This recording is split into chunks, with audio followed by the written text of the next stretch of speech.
Mr. Nichols was placed under arrest.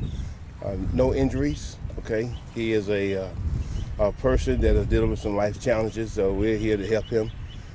I did get a chance to speak with him, let him know that we were not here to hurt him and that nobody would hurt him. We was here to actually be here to help him and to help him get the help that he needed. Got a chance to try to talk him out. It took about 10 minutes to talk with him about coming out. He requested to talk to the sheriff. So I went up and talked with him over the microphone, not microphone, but the blowhorn. And of course he didn't respond, but later on he did. And then that's when the team was able to arrest him without any incident.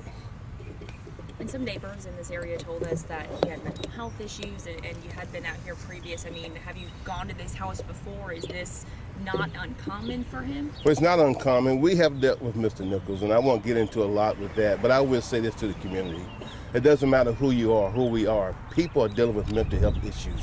And this is things that I've talked about, the legislature, things that we need in place for people who need the help. Being incarcerated within the Guilford County Detention Centers or the Guilford County Detention Center residence halls, as I call them, is not the place for people who are dealing with mental health issues. So I will continue to stand and fight for them. As I stand and fight for them, I fight for all of us. It sounds like this started and wrapped up almost exactly in a 12-hour time period. I mean, how unique is that for something like this to last for that length of time? I thank God. We thank God that there was no fatalities, no casualties, no injuries. A lot of praying. Being the sheriff, if I can just keep it real, I'm out here with the team. Not only do I have to make sure that I pray for the community as a whole, but for the men and women who serve this great community. So the hours do pile up, from this incident, but before then we had the day before, the day that we dealt with as a regular working day. So a lot of prayer. So we want to thank the community for everything that they do through prayer and all. Can you give more details on the shots that were fired? Was that last night, and what was the situation around those shots being fired? Well, the shots that was fired came from Mr. Nichols.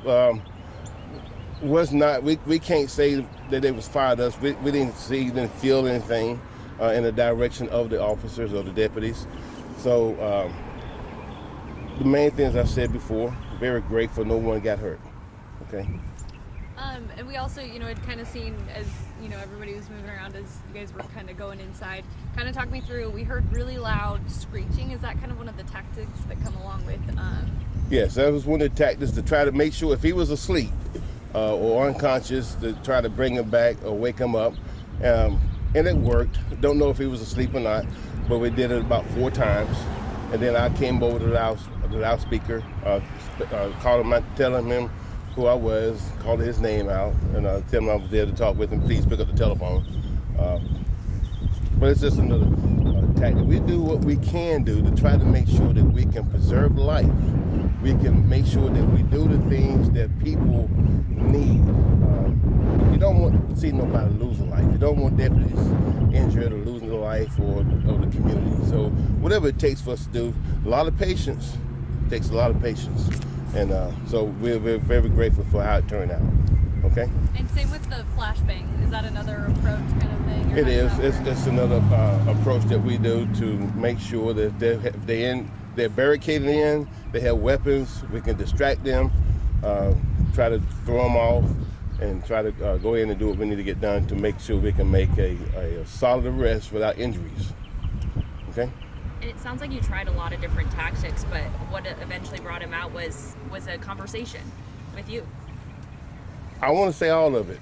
The last part was the conversation piece, and I spoke with him after he was handcuffed and they brought him out. I listened to him for a few minutes and talked with him, and I told him, our goal is to make sure we get you the help that you need, okay? So. And so when you're saying you took him into custody, that was folks going inside and arresting him inside? Yes. And then just like speaking on stuff we saw, the other thing we saw was one of the deputies or SWAT team members holding a gun kind of to the side. Was that his gun at all? But they're all equipped, so that part I don't know. Okay, so they may have taken. I'm sure they took his weapon, but of course, the SWAT team has theirs. So communication, my fault. Okay, everybody good? All hearts and minds clear?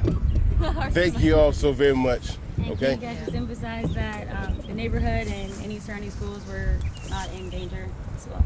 Oh, will you explain the reverse 911 call just real quick? Sure. So the reverse 911 call, we sent it out, and actually landlines received the calls and to let people know that we have something that's going on in the immediate community. I found out, and you learn something new every day as a sheriff. I do anyway. Cell phones was not a part of it. So those are something that we need to look into to find out what we can do better to make sure, because you want people to be aware of what's going on and to evacuate. But sometimes you just can't. People don't want to leave their houses. So nobody wants to leave their house. Because they have dealt with them before. So they felt comfortable and they stayed there. And I was really kind of surprised when I started seeing all the vehicles coming out of the driveways. But the reverse 911 is to make sure that we notify the community of what's going on. What was the radius of that? Do you know? That part I can't tell you. I can't say for sure. Gotcha. Okay. You can Okay. email me. Okay. All right. Yeah. Thank you. Thank you. Thank you. Sure. Thank you.